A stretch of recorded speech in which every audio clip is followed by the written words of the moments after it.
Ne söylemek istediğimiz bu yani. Havanın sıcaklığı işte, asfaltın sıcaklığı, ekmek davası için mecbur çalışıyoruz. Günümüz nasıl geçiyor? Hem iyi de geçiyor hem normal de geçiyor işte. Geçinmek mecburiyetindeyiz. Yani bu ekmek davası için olduğu için mecbur. İlk başlarımızdan daha zorlukla yaşadık. İkinci daha normaldi. Şimdi de tam uyduk kendine. Bir insan nasıl bir şeye uyduğundan biz de kendine uyduk. Sıcaklığın şeyine uyduk. Asfaltın sıcaklığı. Evet. Peki zorlanıyor musunuz? Hem Zorlanmak şimdi desek zorlanmamak elde değil. Sıcaklığı görüyorsun. Sıcaklık 40 derece. 80 derece asfaltın sıcaklığı. Nereden baksan işte havanın durumunu görüyorsun. 5 dakika yani güneşin altında dursan insan durmaz yani. Mecbur çalışıyoruz abi, mecbur. Ekmek davası için mecbur çalışıyoruz.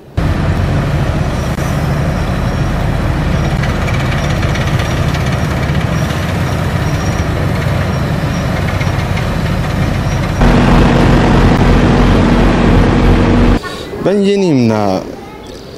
Bir senedir falan. bir yıldır çalışıyorsunuz. Peki zorlanıyor musunuz?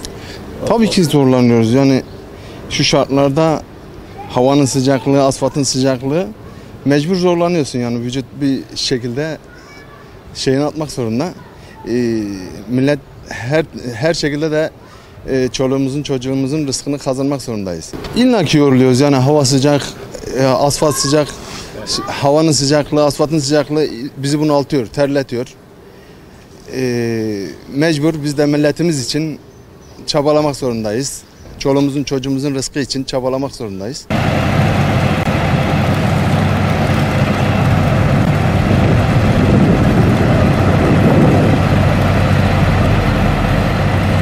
Aynı ben de bu işi 3 yıldan beri yapıyorum. Tabii hava sıcaklığından dolayı bayağı bir zorlanıyoruz. Ama sabah ve öğlenden sonra saatlerde normal oluyor. Öğlen sıcağında daha çok yıpratıyor bizi. Terden dolayı yoruluyoruz, sıcaklıktan dolayı. Yani sıcaklık bizi çok yıpratıyor. Susuzluk olsun o şekil.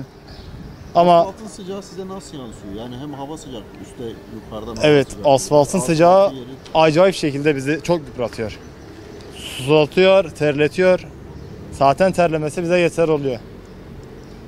Ama sabah saatlerinde hava serin olduğu günlerde normaliz. Çalışma saatimiz iyidir. İşte asfaltın buharı yüzümüze vuruyor. Bayağı bir terletiyor. Havanın sıcaklığı üstüne olunca bayağı bir terliyoruz yani. Sıcaklık inanılmaz bir derece oluyor.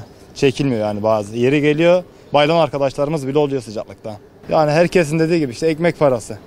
Yapılacak başka bir iş bulamadığımız için mecburuz yani bu işi yapmak zorundayız.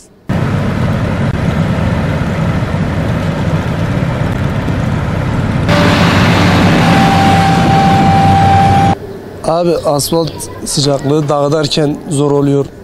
Ayakkabının içine giriyoruz, ayaklarımızın altı yanıyor. Yani buharı geliyor, havanın sıcaklığı gözlerimizi bayağı kurutuyor, gözlerimizi kızartıyor. Bazı arkadaşlar geliyor yanında 5 dakika duramıyor ama biz akşama kadar asfaltın içindeyiz. Havalar çok sıcak.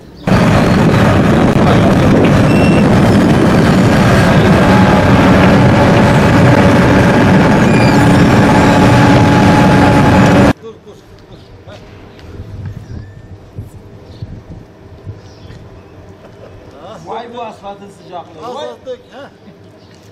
Vay bu asfalt. Oh. Yine serinleyemedim de ha.